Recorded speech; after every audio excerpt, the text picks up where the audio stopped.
Bienvenue noble aventurier. La légende de la mythologie nordique que je vais te conter est l'histoire d'une vengeance d'un prince déchu et humilié.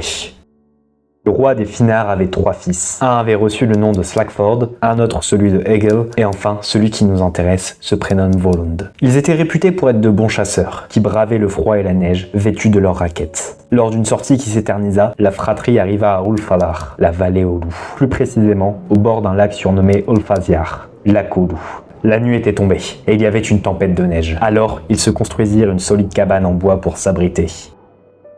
Au petit matin, ils trouvèrent sur les bords du lac 3 femmes filant du lin. Ces femmes étaient en réalité des Valkyries, des êtres divins ayant pour mission d'amener l'âme des guerriers morts dans le Valhalla. Dans un premier temps, ils amenèrent les divinités se reposer dans leur cabane. Mais rapidement, l'amour effectua son travail, et les premières unions eurent lieu. Egil s'unit à la gracieuse Olrund. Slagfeld se maria avec la ravissante Vanvetr. Finalement, Volund eut pour femme la Valkyrie Alvetr. Les frères vécurent avec leurs femmes dans la cabane sur les bords du lac pendant cet hiver. Cependant, lors du 8e hiver, les femmes commencèrent à se lasser de cette vie sans bataille. Finalement, elles ne purent résister à leur destin et abandonnèrent leur mari au début du 9e hiver. Face à la tristesse d'avoir perdu leur amour, Egil et Sagfrid partit à leur recherche. Le premier partit à l'est et le second au sud, laissant Volund seul dans la vallée aux loups.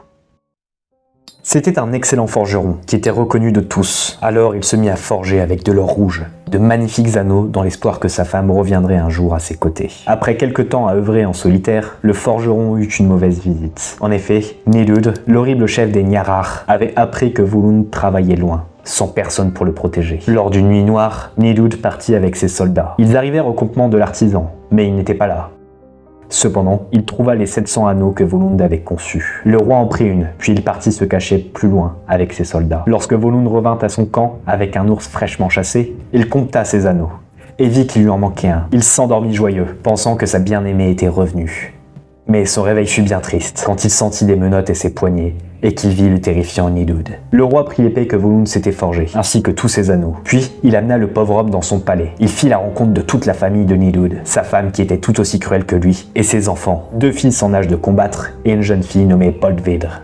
La cruelle reine eut une idée brillante pour que Volund fût à jamais condamné à rester leur forgeron. Elle décida de lui faire couper les tendons des genoux, puis de le placer sur un petit îlot. Ainsi, il ne pourrait plus fuir et devrait forger pour la famille royale. C'est ce que n'importe qui pourrait se dire, mais Volund n'avait qu'une seule pensée, la vengeance. Jamais il ne dormait, il forgeait sans arrêt, fabriquant de somptueux présents pour la famille royale. Rapidement, les 2 fils du roi étaient devenus admiratifs du travail de leur esclave, et ils voulurent voir tous les trésors qu'il avait fabriqués. Mais un jour, ils se rendirent sur son île sans avoir prévenu personne, dans l'espoir que Volund leur forge des objets en or rouge. Arrivés sur place, les 2 jeunes hommes voulurent voir encore une fois les trésors déjà fabriqués. Alors ils se penchèrent devant le coffre habituel, tournant le dos à Volund.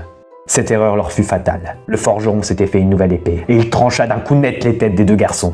Rapidement, Nidud et sa femme reçurent de nouveaux cadeaux. 2 magnifiques grands bols en argent, un collier avec 4 gemmes scintillantes, et pour Boldvedr, des broches. Cette dernière fut d'ailleurs touchée de cette délicate attention. Alors, pensant qu'elle pouvait avoir confiance en Volund, elle se rendit sur son île. Arrivée sur place, elle avait un service à lui demander. En effet, un anneau en or rouge que son père lui avait donné venait de se briser. Elle lui avoua qu'elle était venue en secret le voir pour qu'il répare cet anneau. Cependant, le forgeron avait bien reconnu que l'anneau de Boldvedr était en réalité l'anneau disparu, qui était destiné à sa femme. C'en était trop pour Volund. Il fallait qu'il se venge. En réparant l'anneau, il séduisit Boldvedr. Puis après lui avoir fait boire de la bière, la jeune femme s'endormit ivre. Volund en profita pour s'unir à elle sans son consentement.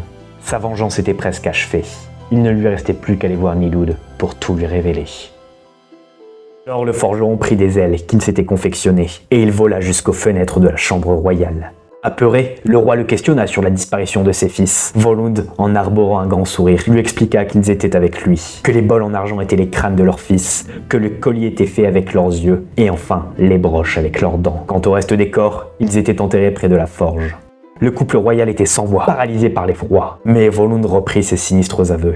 Il expliqua qu'il avait eu une relation avec Boldvedr et qu'elle était enceinte. Et vu que c'était leur dernier enfant, ils seront obligés de le garder. Nidud et sa femme furent dévastés face à ces mots. Et puisque Volund de voler, il ne pouvait rien faire pour l'attaquer. Après avoir exécuté sa vengeance, Volund prit la fuite en volant. Et plus jamais il n'apparut.